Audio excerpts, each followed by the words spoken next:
Starry Eyed Fighters, Episode 6, Chapter 10.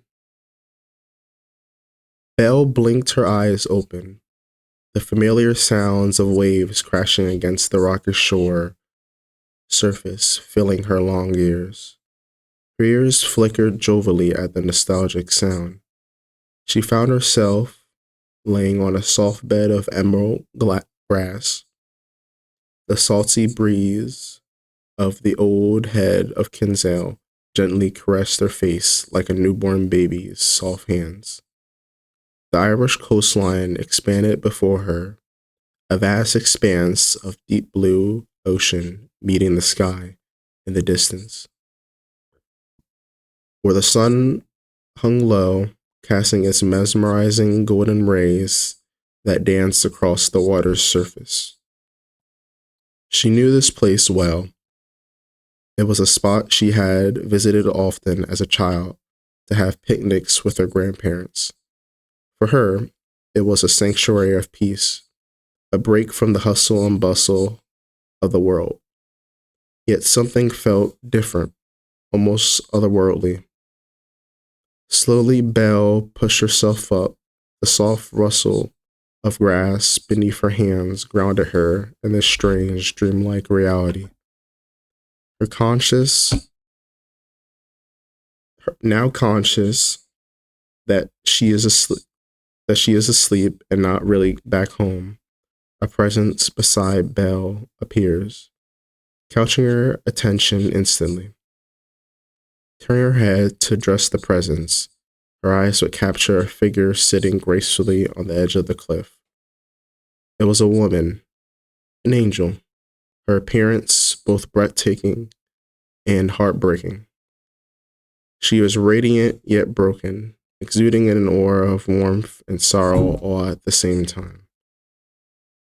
The angel's hair was a messy pixie-style cut, and her white, cloud-like hair color framed her delicate face immaculately. Her sky-blue eyes, though filled with a gentle kindness, bore the weight of 1,000 burdens, and her soft features spoke of someone who had seen far more than her youthful exterior suggested. She looked to be in her early 30s if she were human, but as an immortal angel, her beauty was timeless, ageless, a coin of youth and weariness.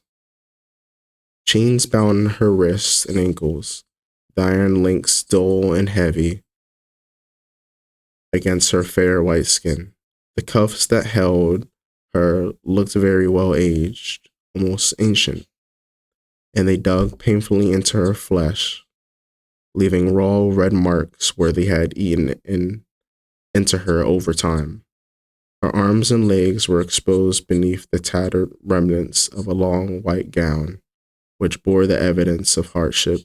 Faded bruises, cuts, and dark marks blemished her otherwise flawless skin. The once pure white gown draped loosely around her short legs, torn and stained with patches of black grime and dried white blood. It was clear as day that she had been imprisoned for a long time, her ethereal purity tainted by the darkness she had to endure. The signature pure white feathered wings, large and majestic, lay folded against her back, but even they showed signs of hardship.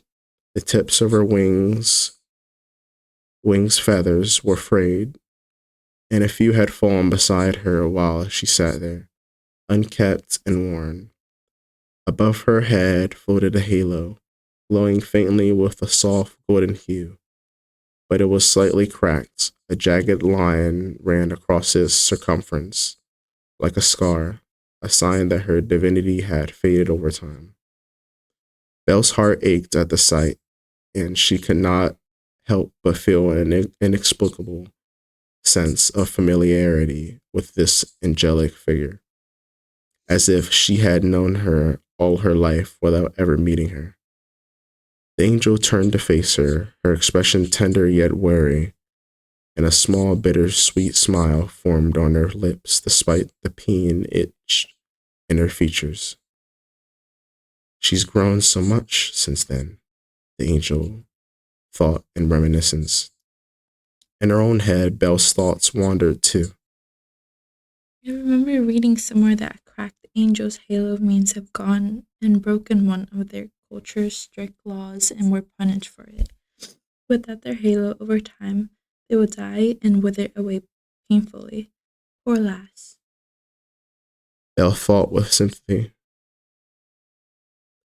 Welcome, Belle, dear, the angel said, her voice melodic and gentle, with a soothing lullaby carried on the wind.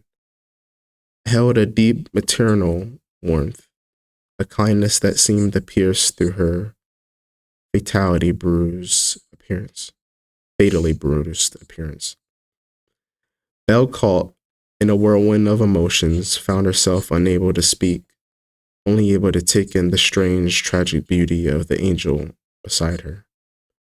Her body urged her to reach out, to touch the woman's hand and offer some kind of comfort, but her voice became lost in her throat, and her hands remained frozen, her nails digging into the grass beneath her. The angel sensed Belle's reluctant gaze and turned her attention back to the ocean, a wistful sadness in her eyes as the waves crashed below. I waited a long time for you to find your way here and to me, she said softly, her words holding a gravity that Belle could not yet process.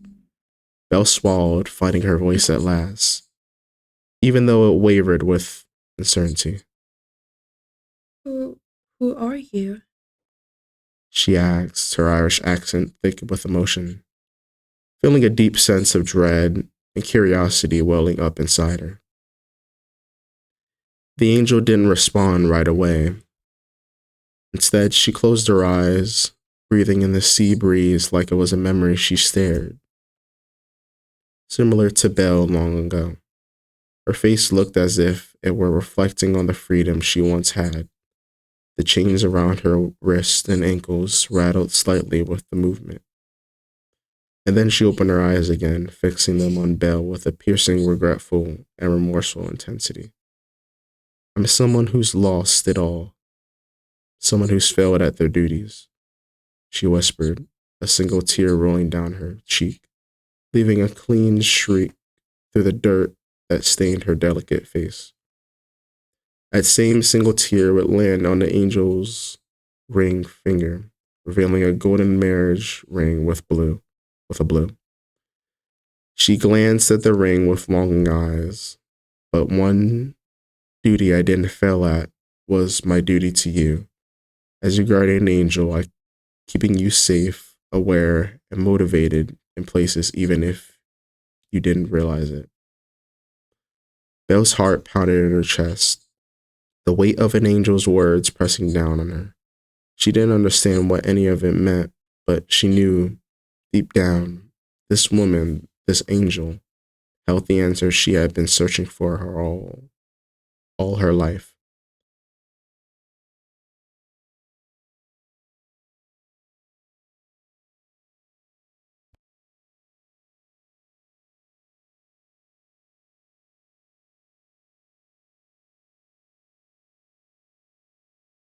If I remember right, aren't guardian angels only meant for folks who be high leaders in the future? Fated heroes or royalty? None of that fits me as far as I know. Belle asked, her curiosity spiking. Unless being a professor at SLU counts, or me being a prodigy, but that feels like a bit of a stretch. I wasn't even the leader of the Gaelic football team I was on, and I was their best player. Belle thought. You're a special case, Belle, and so are your ties to fate as well, the angel said, shifting her body in a crisscross sitting position facing Belle. Special case? And what do you mean by me fate? Belle questioned with gleaming, curious eyes. The angel breathed a deep, heavy sigh as if in preparation for what she was about to say. Belle, I don't have a lot of time in this dream body, so I'll fill you in and on as much as I can, the angel said softly in a serious tone. With a bated breath, Belle nods, understanding her plea. In this moment, Belle had a feeling that what was going to be said to her would change her life forever, even with the chance that this woman, this angel, was just a figment of her dreamy imagination. As you know, the angel species are an extremely strict and law abiding species. They follow laws as far back as the start of the universe. Living alongside with you for so long, I know your knowledge of angel hierarchy in society is limited.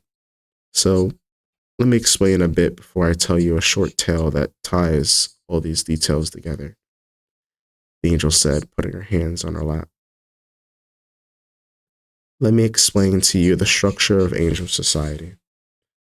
She began she began her voice soft and elegant, each word strung out delicately like a note on a harp. Angels are divided into 3 classes, each with its own purpose and destiny. These classes include lifeline angels, guardian angels, and adventuring angels. She paused as if allowing the weight of each name to settle before continuing. She paused as if allowing the weight of each name to settle before continuing. Guardian angels are among the most revered. They are assigned at birth to someone destined for greatness, be a future leader for a country, a fated hero, or royalty. A guardian angel's sole purpose is to guide this one to their destiny. We have the gift of foresight. We can glimpse the future, seeing the paths that lay ahead. As long as the person we guard is alive, so are we. But when they pass, so do we. Our existence is tied to theirs. We heal quickly, blessed with high affinity for recovery, but there's a cost. If our ward is wounded, we share that wound to lessen their pain. We cannot die from anything mortal, but we share a bond. And in sharing, we sometimes bear the burden. Her eyes, though wary, shone with a certain pride as she spoke of the guardian angels. Then her voice shifted slightly, carrying a tone of admiration mixed with sadness. Adventure angels are different. They are explorers, the ones who wander the universe living amongst everyday people. They are the defenders, the protectors, the ones who strive to improve society. My role before I was shackled was as an adventure angel. Some even serve under the Cosmic Council. We are the most powerful and resourceful of angels, and unlike the others, we are truly immortal. Their strength even rivals some of the most powerful warriors in the universe just by existing. That immortality and power comes with its own risk. We're vulnerable, in some ways just like humans. A faint sad smile graced her lips, her eyes lowering as if remembering something painful. Then she straightened, and her tone grew more formal, more restrained. Lifeline angels remain on the moon, where all angels reside. They are the governing class, the rulers. Their purpose is clear: to reproduce with other lifeline angels, to assign classes, and to enforce our laws. They observe the entire universe from their vantage point on the moon, keeping a watchful eye on all angels. They are the most intelligent of us all, able to read minds, and their lives are the shortest. Rarely do they live beyond a century. They are the law, and their word is final. They also have a deep-rooted connections with the Cosmic Council, which makes it difficult to oppose them, without seeming like a galactic threat that the Cosmic Council so often defends against. She took a breath, her gaze steady and unyielding. There are 5 strict laws that bind all angels. First, no angel is allowed to reproduce with other species. Second, no angel may change their class. Third, each class must follow its own set of rules without deviation. Fourth, all angels must adhere to the authority of the lifeline angels. To refuse is to risk severe punishment. Her voice grew colder, more distant as she uttered the final law. And fifth, an angel may challenge the lifeline angels if they wish to change a law, but this challenge is no simple task. It requires a battle, a moon tournament. The challenger must gather a team of 5 to face the lifeline angels in combat. If the challenger fails, they face imprisonment and punishment. And as for the teammates who fought alongside them, they either face death or condemned to serve under the Cosmic Council as servants for the rest of their lives. She paused, the sorrow in her eyes deepening, her chains rattling softly as she shifted, the weight of angelic laws clearly pressing down upon her. Our society is strict, yielding. Those who break the rules, as of I, pay a heavy price.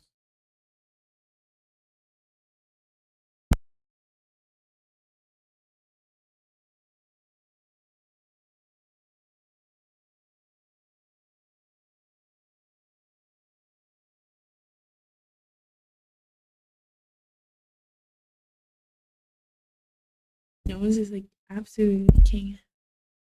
Oh, wait, sorry. Oh, wait, yeah. Right here. Yeah. Shite. I never knew your laws were that tight. I've heard the rumors. I even had a few mates who were angels, but no one ever talked about this kind of thing. Belle muttered.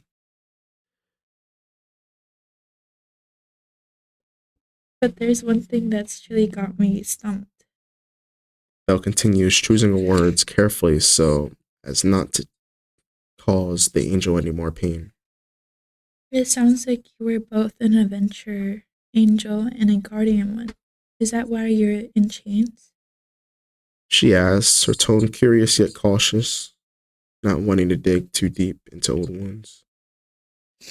Suddenly, the angel leaned in, her face just inches from Belle's, staring intensely in her eyes.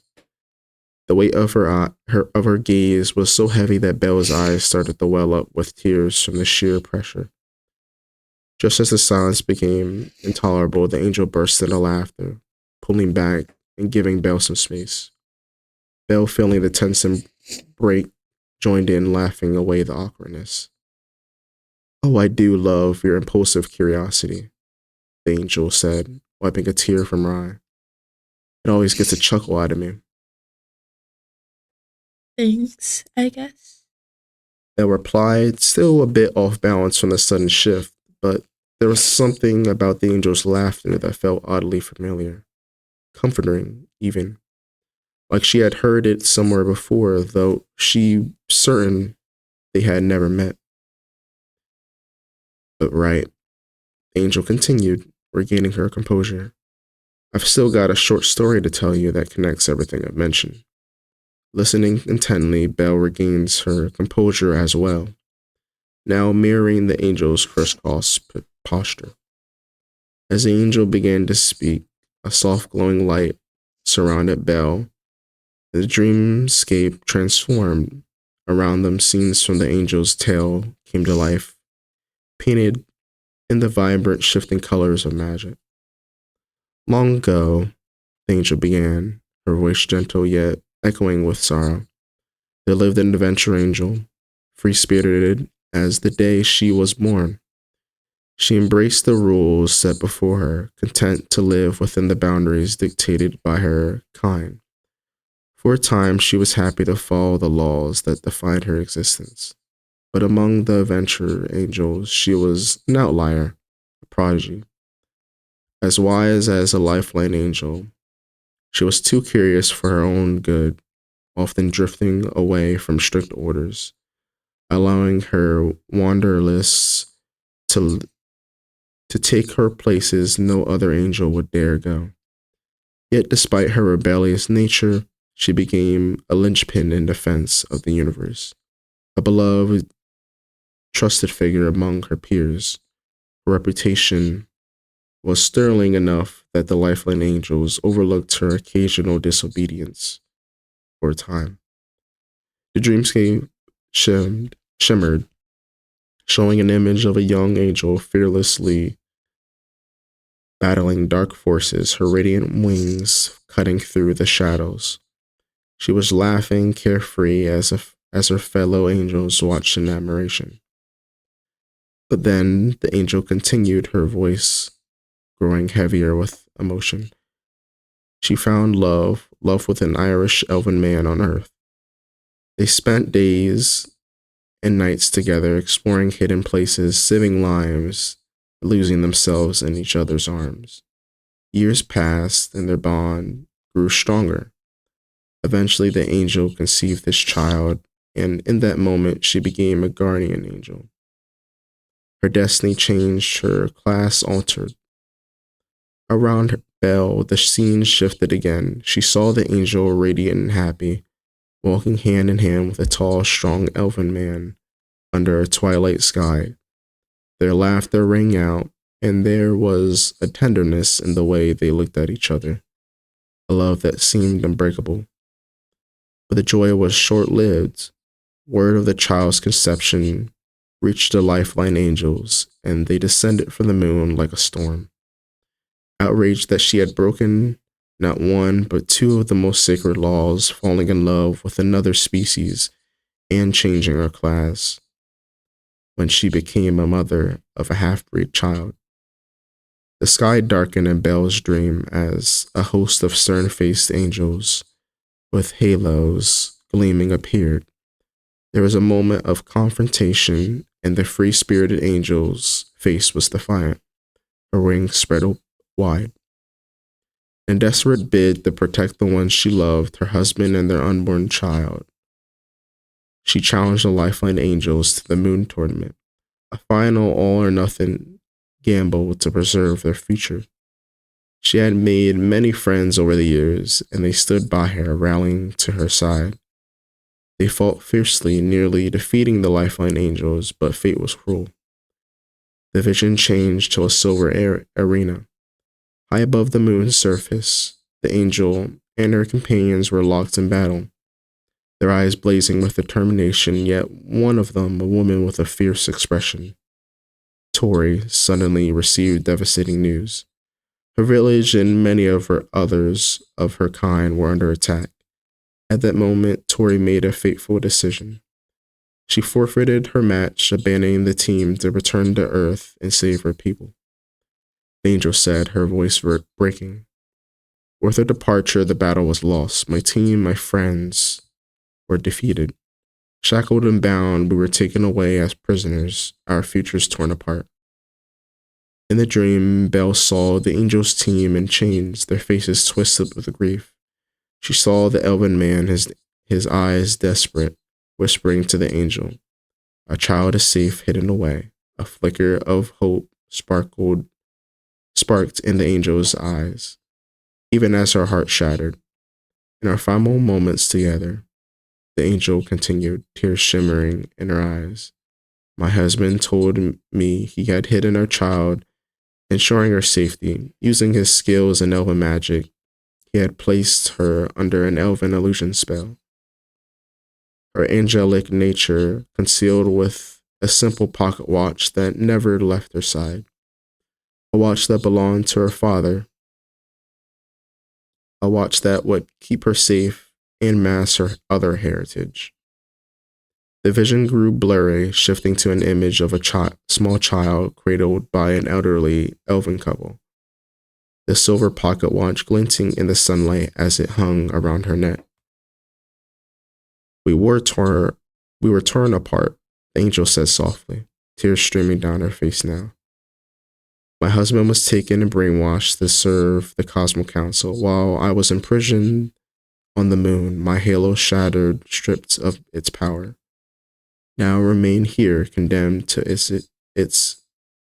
to this existence until the light of my halo fades completely. My punishment for breaking angelic law and loving beyond the stars.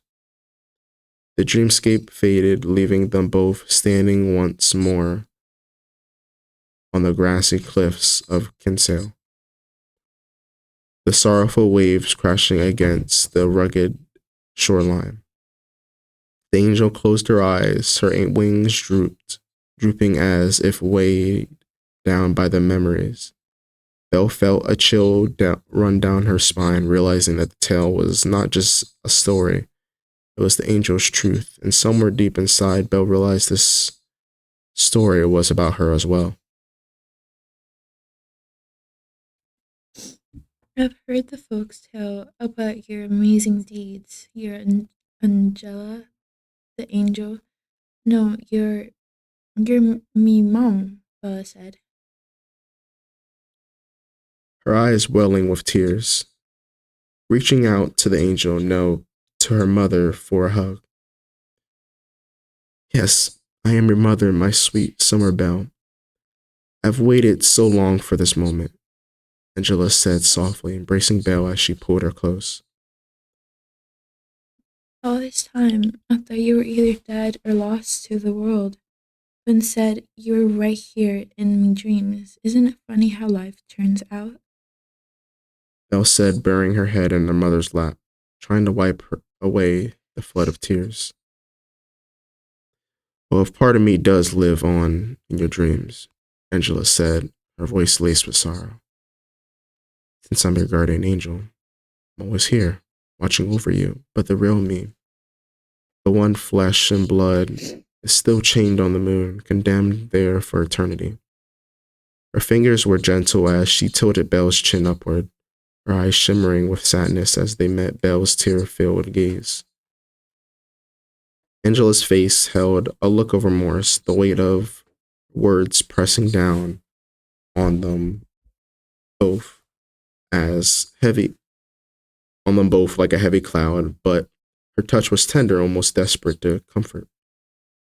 Belle, listen closely, my dear, Angela said, her voice firm but gentle, every word carrying the weight of 1,000 unspoken thoughts. You're going to wake up soon. Tori's loosening her hold on you and casting the spell she had put on you. And I will be releasing the elven illusion spell your father casts over you. From now on, a halo will sit above your head, a mark of what you truly are. The wings, those will come later, at a time when you're in the most danger. For now, they'll remain hidden.